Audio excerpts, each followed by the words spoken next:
Hi everyone, I'm Tracey Neale, and this is the nitty-gritty of modern caregiving. In this podcast, every other week I ask my special guest to share their caregiving stories, both challenging and inspiring, also helpful resources and lessons learned. Let's meet today's special guest. Kristine Braden is a global banker who has lived and worked outside the U.S. for 26 years in Europe, Asia, the United States, and Latin America.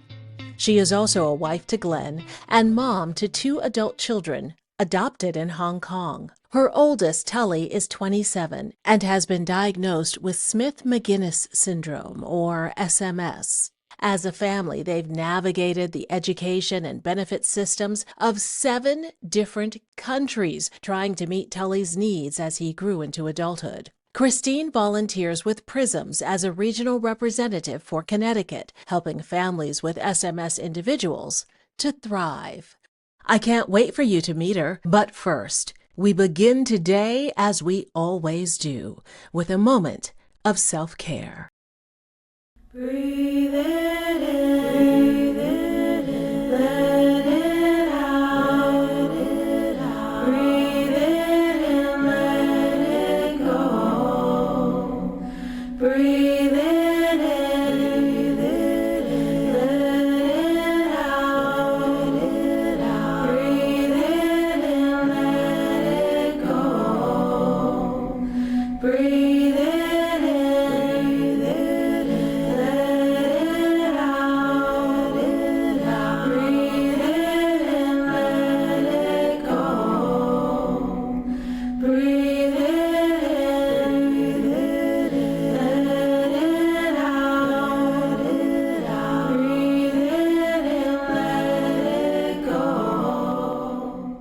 Now that we are centered and grounded, let's get into the nitty-gritty. It's estimated that there are about 53 million caregivers in the United States, not paid, but doing it out of some combination of love and need. Look around. That's about 1 out of every 5 adults.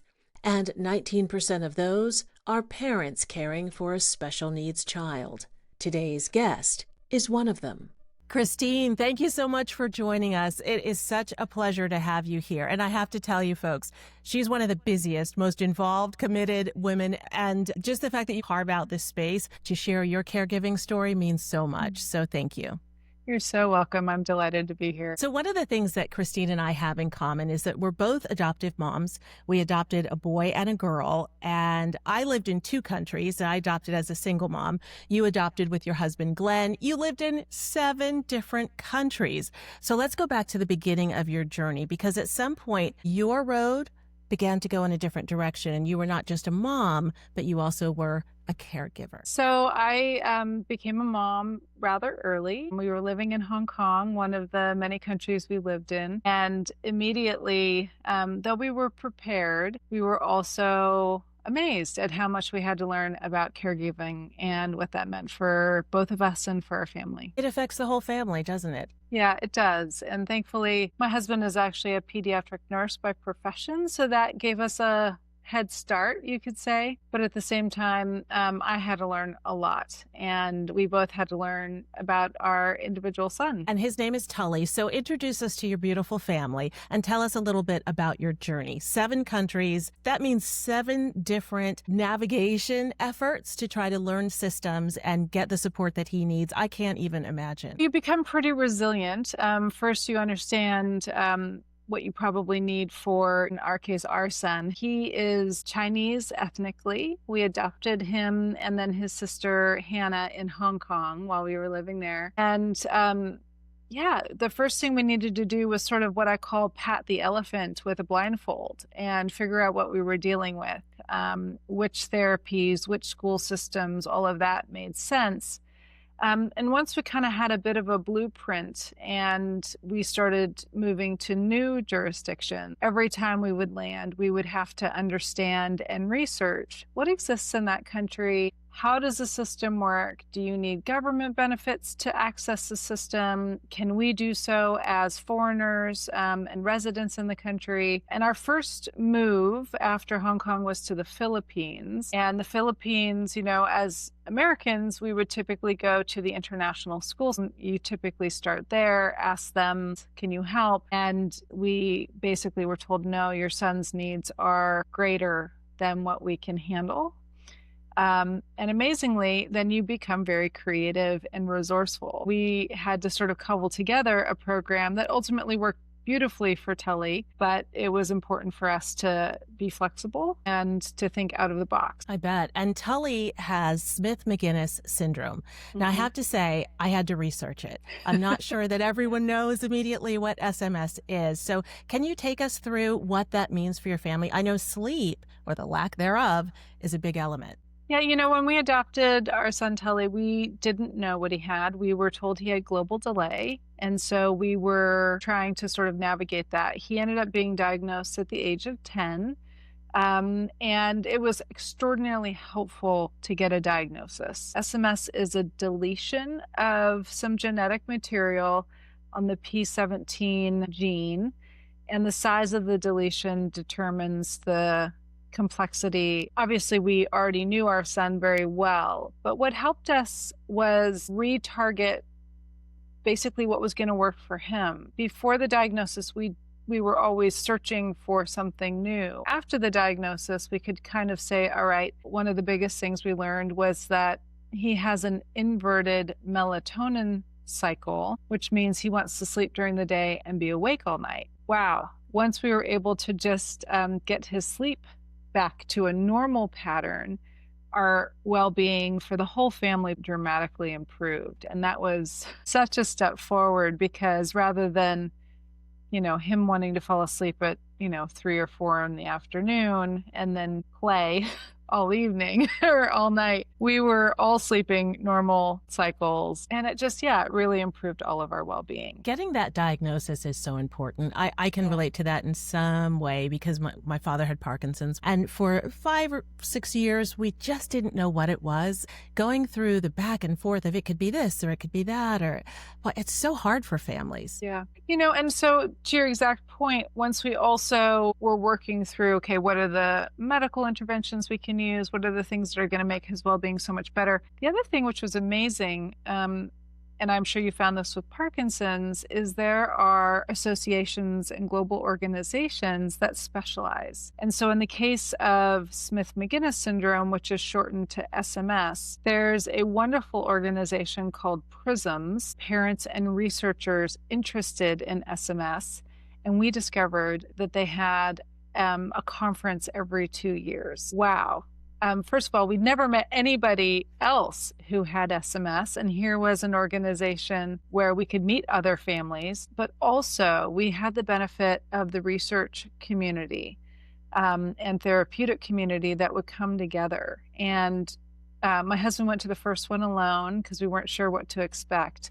And every few years, we always go back. And what's been amazing is it somehow always meets us in a time of need, because as he has grown up, his needs have also changed. He's now 27. What we needed to manage or think about when he was a younger person in schools, that has changed now that he's an adult. And because the research continues to advance, we also can think about what to anticipate in his future and make sure that we're seeing the right doctors, but also acknowledging how his medical and mental health needs change as he grows up. Let's go back to when you were going from country to country. So we're first Hong Kong, then the Philippines. Was there one country that you thought they got it right in how they support people with special needs? We were amazed when we first arrived in the UK. Again, we're foreigners, so we're thinking, okay, again, how does this system work? We arrived and immediately were taken by the hand, and they said, the way this works here in the UK is we're going to create an entire report on your son. No one had ever done that. They did something that they call a statement, which is actually a government organized report where they had him seen by doctors, psychologists, therapists, And then based on that report and through the social workers we worked with, they came back to us and they said, we think we would like to try him in this school. So we started with one school. And as a second part, the amazing thing I found in the UK, they actually dedicated an entire school to individuals with intellectual disabilities. Rather than putting Tully in an age-appropriate classroom, which is the normal way to do school, they did it on a skills-appropriate level. And that was amazing because he had higher reading proficiencies, but lower math proficiencies. And so he was getting exactly the kind of interventions he needed in each of those, rather than being put in a group of age similar children where they were trying to handle so many different levels. And then secondly, because he has a rare disease, he was benefiting from interventions and educational techniques that had been used with autistic people, with Down syndrome people. And so they were also incredibly well informed, but also very broad in their ability to handle and to give us great advice on things that would work. So the education system was incredible. But then also they came to us and they said, look, we think it's probably difficult given the distance of the school from your home for you to arrange transportation. So they offered us, again, as non-citizens, but taxpayers, transportation to and from the home in a small format. He was actually in a small taxi van situation. And I just felt amazed that, a government could be proactive, that we didn't have to press for solutions. They came to us with options. And actually, it turned out that that first school was still a little bit too challenging for Tully. We found a second school. Turned out it was closer to our home. And we were just amazed at how well we felt cared for by foreign government. And turns out that the statement that they produced on Tully ended up helping us when we returned to the United States and had to get him into the U.S. system. Isn't that interesting? Proactive and so comprehensive, even the transportation. It was incredible. It sounds like it really was. That's great. At home, I'm wondering how things are going in terms of the dynamics and the strain on the family. Now, I had the pleasure of watching Tully in this wonderful moment with a mutual friend of ours. We were at a birthday party. Happy birthday,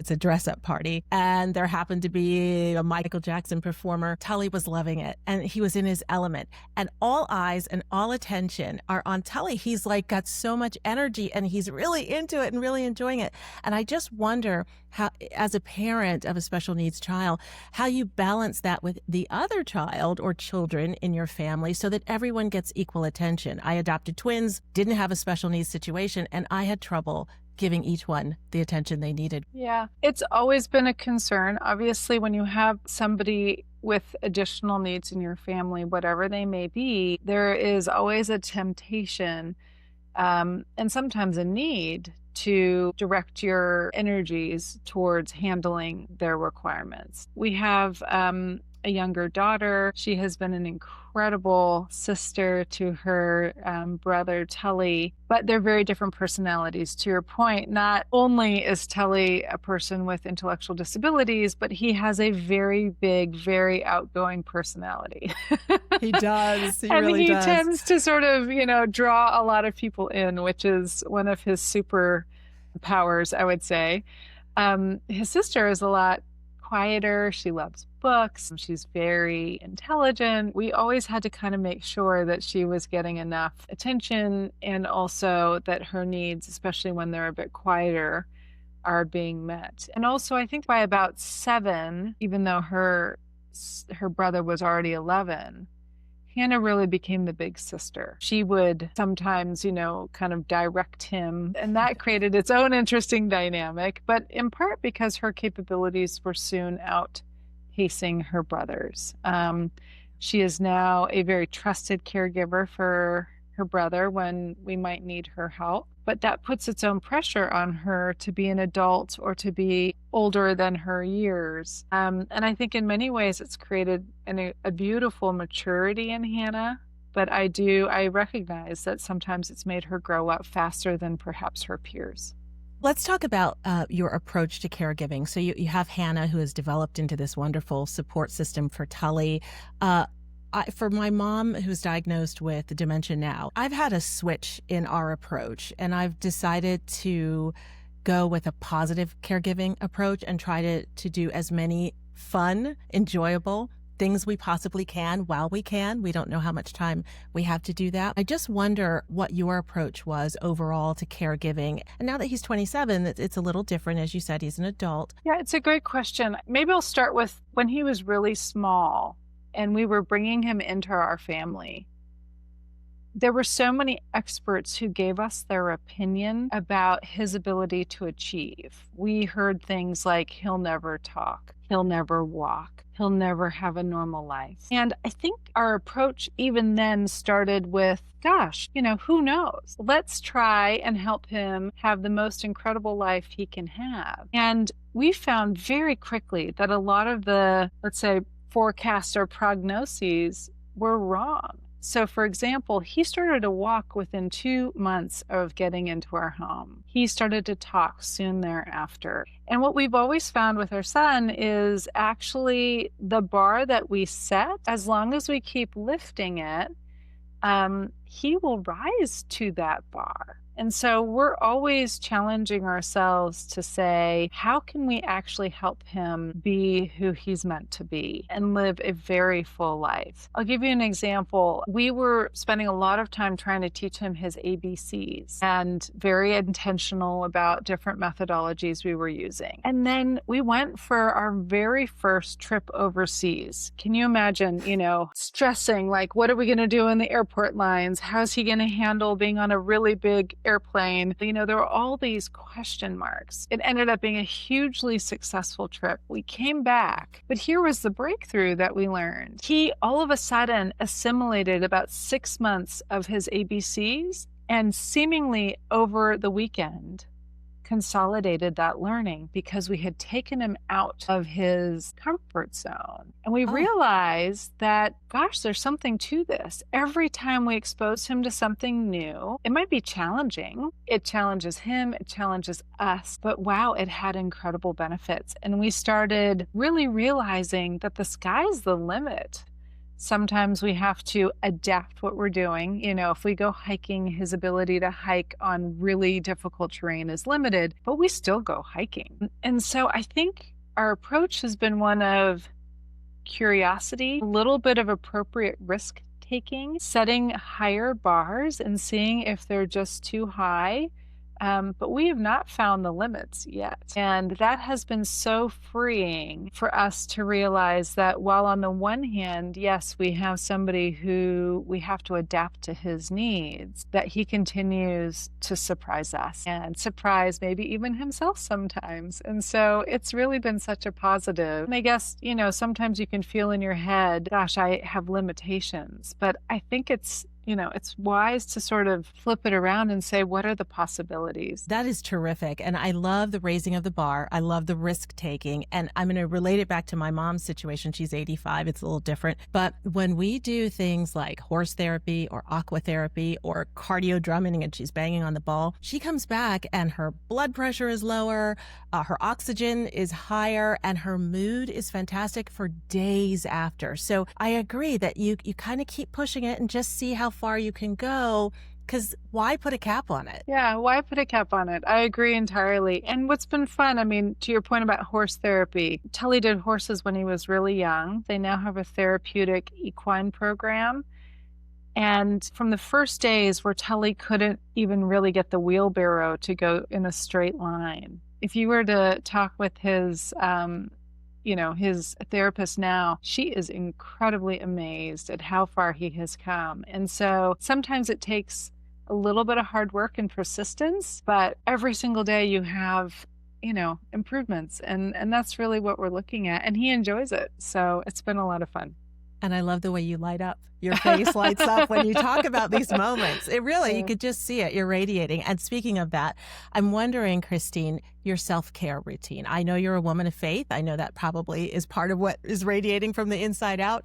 But beyond that, how did you take care of yourself through this journey? Firstly, you have to work that out. In the early days before we understood what was going on with his sleep, we really needed to figure out how we were actually getting enough rest, because 3 a.m. kept arising with a toddler playing in his room. And so, we really had to kind of think about it, be creative for ourselves. It's funny, sometimes you take things from other parts of your life. I remember going to a women's leadership program, and one of the facilitators said, look, you need to identify in your life what's taking your energy, but also the things in your life that restore you. And she said, often it's not necessarily sleep that restores you. It's other activities. And I had to sort of think about it for a while and realized actually long walks reduce my stress, help me to basically restore the energy, because without that, you can't continue. You burn out. And many caregivers are sort of heroic, right? They just keep giving. But until you find that balance, you won't be able to persevere. And so identifying a couple of those things that really restore you are important. And so I have worked that into my schedule and made sure that, I never get to that point where I'm burnt out. I'm always trying to rebalance and restore.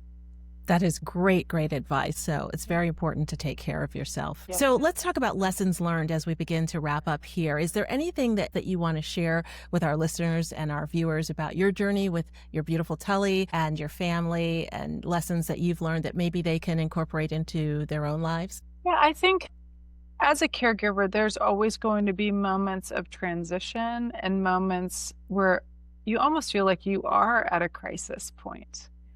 And I think in those moments, the first thing is to just recognize there are other people like you, and it's often most helpful to talk to those people. So again, in our case, we would often go to the conference for prisms, and for whatever reason, it would meet us in exactly the moment where we were and give us sort of that next roadmap for the transitions that were upon us, right? We're right now in the transition where we're trying to get Tully into sort of a framework for his adult life. Talking to people who are ahead of us in the journey has been so helpful to just widen the aperture of our own thinking about what might be possible, what has worked specifically for individuals with Smith-Magenis Syndrome, so that we can then think about how that might work here. So I think that's the first thing, is just always knowing that you don't have to do it alone, and that there are people who have probably experiences that you'll benefit from, and knowing where to find them.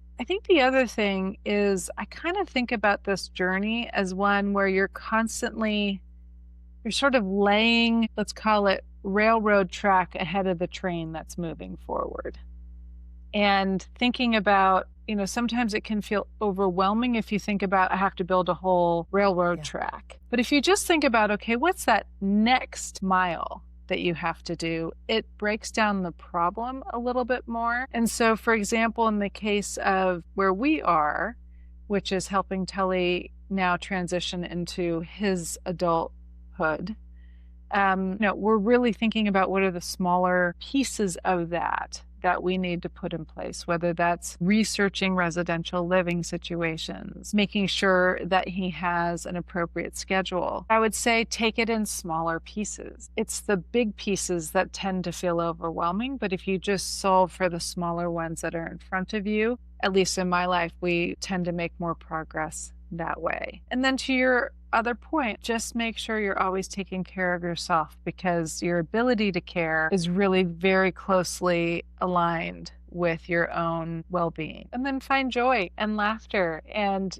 enjoyment and gratefulness for the things that are going well. That can be sort of a superpower in and of itself. Absolutely. Terrific advice. We are grateful for you. We wish you and Tully and the rest of your family all of the best as you begin to go into a different phase of caregiving. Thank you for your time. Thanks so much, Tracey. Okay. Take care. I hope you enjoyed my conversation with global banker, caregiving mom, and regional representative for Prisms of Connecticut, Kristine Braden. Here are today's top takeaways.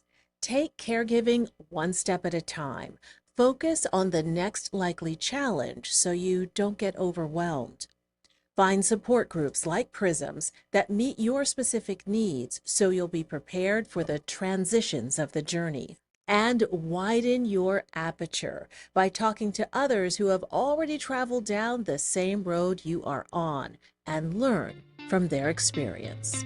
That does it for this episode. Take care, everyone. Remember to exercise, eat right, and seek joyful moments. Caregiving family, let's stay connected. You are not alone. Special thanks to A Beautiful Chorus. You can find them at beautifulchorus.com. Candy Marketing Store, and Neale for graphics. Visit our YouTube channel and don't forget to subscribe.